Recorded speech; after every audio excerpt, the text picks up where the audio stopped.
Você não estava lá. E foi exatamente isso que mudou tudo.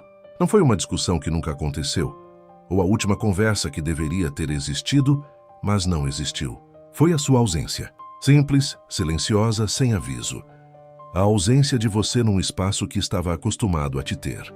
E nos primeiros dias, quando tudo ainda parece normal, quando a distância ainda pode ser explicada como algo momentâneo, existe uma certeza muito confortável do lado de quem te ignorou. A certeza de que foi a decisão certa, de que o espaço que você ocupava era dispensável, de que a vida sem você seria pelo menos igual, provavelmente melhor.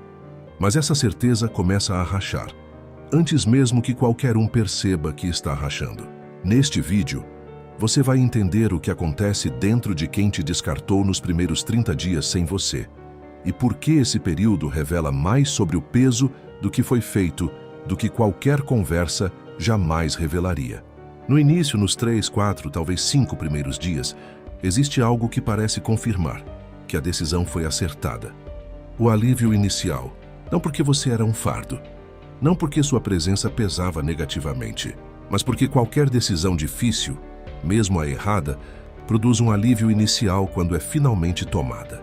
É o alívio de ter resolvido algo que estava em suspenso, de não precisar mais lidar com a tensão de uma situação indefinida, de ter agido, independente de como a ação foi ou para onde aponta. E esse alívio, real, genuíno, completamente compreensível, é o que convence quem te descartou de que estava certo. Por alguns dias, porque o alívio de uma decisão e a correção de uma decisão são coisas completamente diferentes, e a diferença entre as duas começa a aparecer exatamente quando o alívio inicial começa a diminuir. Marco Aurélio escreveu que a mente que age sem virtude não encontra paz, encontra apenas o intervalo entre um desconforto e outro. E é exatamente isso que começa a acontecer quando o alívio inicial passa. A mente que estava ocupada com a decisão agora está desocupada. E mente desocupada vai para onde não deveria ir. Vai para os detalhes do que existia, para as conversas que não vão mais acontecer, para os momentos que eram simples enquanto existiam e que agora parecem mais significativos do que pareciam antes. E é aqui que o primeiro peso se instala, não como arrependimento, mas como uma presença que não foi convidada e não sabe como ser dispensada. A lembrança do que havia, não romantizada ainda, apenas presente, apenas ocupando o espaço que a ausência de você deixou vazio. Por volta da segunda semana, quando a novidade da decisão já passou e a rotina retomou o ritmo, acontece algo que o outro não estava preparado para enfrentar.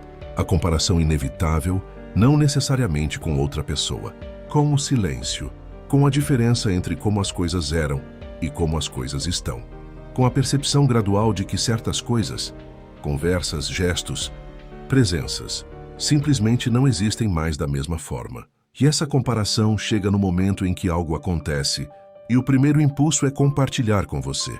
E então vem a lembrança de que esse canal não existe mais. No momento em que uma decisão difícil surge e a perspectiva que fazia falta era exatamente a sua. No momento em que o silêncio pesa de uma forma que não pesava antes. Porque antes havia você para preencher esse silêncio de uma forma que ninguém mais preenche do mesmo jeito.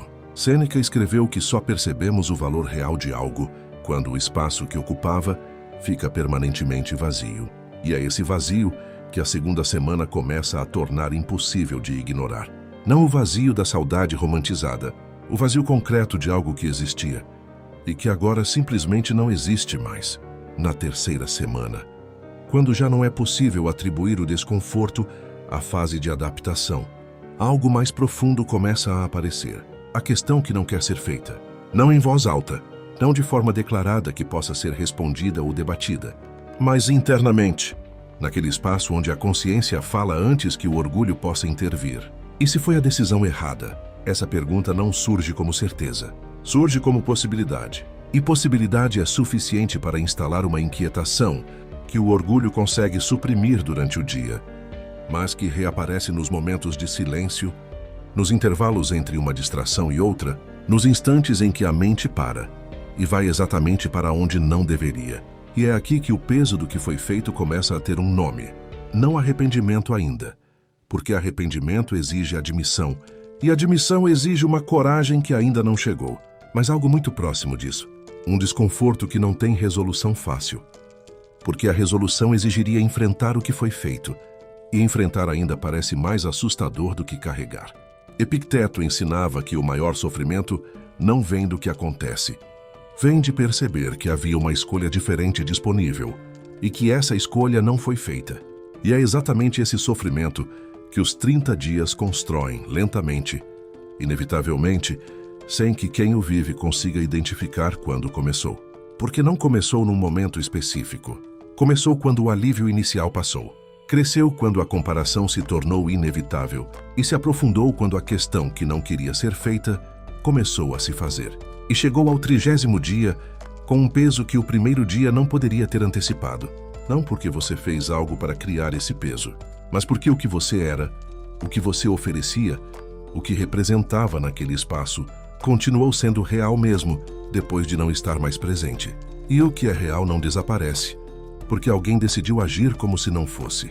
Ele apenas espera, nos intervalos, no silêncio, nos momentos em que a distração não é suficiente, esperando pelo momento em que a consciência para de fugir e finalmente enfrenta o que sabe desde o primeiro dia, que o que foi descartado tinha um valor que só ficou completamente claro quando não estava mais disponível para ser confirmado.